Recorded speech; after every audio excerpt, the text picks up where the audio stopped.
Morning, book nookers. Welcome to Book Nook. This morning we have an alternative story to Jack and the Beanstalk. We have Stinky Jack and the Beanstalk by Steve Smallman.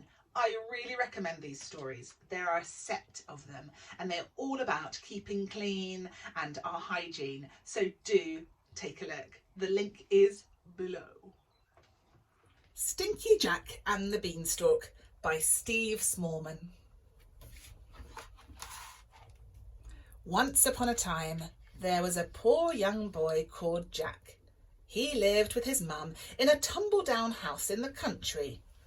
Jack was so lazy he couldn't be bothered to wash. He began to smell so bad that his mum made him sleep in the cowshed. Daisy the cow was not impressed. One day, Jack's mum said, "We've got no money left. Go and sell Daisy and make sure you get a good price for her." But Jack sold the cow for just a handful of beans. His mum was so cross that she threw them out the window. Overnight, the beans grew into a huge beanstalk. The next day, Mum sent Jack up the beanstalk to pick some beans. Jack climbed higher and higher until he came to a giant's castle. Jack was hungry, so he knocked on the door and asked a kind-looking lady for some food. She let Jack in and gave him a slice of sausage. But then, boom, boom, boom, huge footsteps were heading their way. "Hide before my husband comes," said the lady. So Jack climbed into an empty teapot. "Fee, fi, fo, fum, I smell the pong of an Englishman.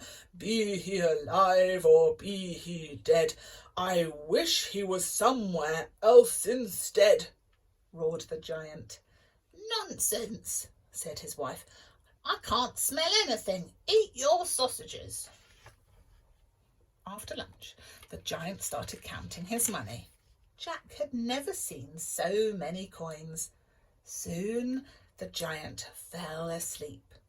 Jack crept out and picked up a gold coin that had fallen on the floor. He hurried back down the beanstalk and gave it to Mum. "Good boy," she gasped. "This will pay to mend our house.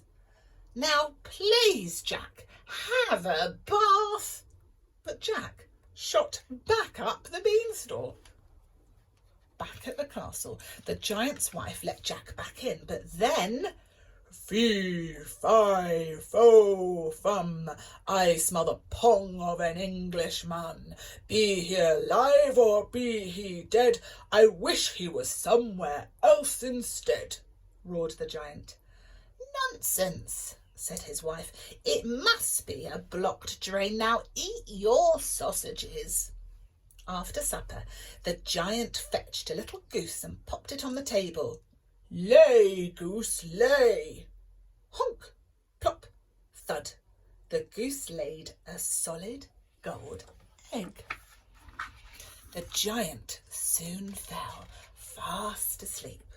Jack quickly pinched the golden egg and climbed back down the beanstalk. Jack used the egg to buy back Daisy the cow, but he still wouldn't take a bath. "You're not coming into my lovely house until you're clean," said Jack's mum.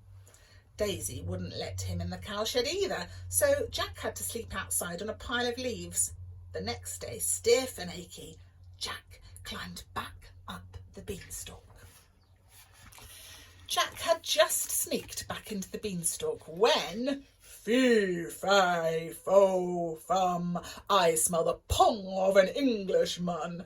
Be he alive or be he dead, I wish he was somewhere else instead," roared the giant. "Nonsense, my dear," said his wife.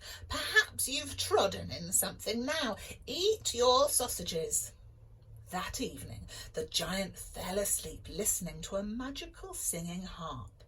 When Jack jumped out of his hiding place, the harp shouted, "Boo! What a bong!" and woke up the giant. The giant grabbed Jack with his huge hairy fist. "Please don't eat me," cried Jack. "I don't want to eat you," gasped the giant. "I like having visitors, but only ones who don't stink. Have a bath now." Jack ran to the bathroom. The giant's wife filled a tub with hot soapy water, and at last Jack had a bath. He even washed his hair. He felt wonderful. He smelled delightful. Jack enjoyed himself and decided that washing was fun. The giant invited Jack to stay for supper. "I'm sorry I took your gold," said Jack. "I gave it to my mum to fix our house and buy back our cow." "That's okay," said the giant kindly. "Now eat your sausage." "Do you have sausages for every meal?" asked Jack. "Yes," sighed the giant. "I'd give a big bag of gold for some fresh vegetables." "Really?" said Jack. Do you like beans?" The end.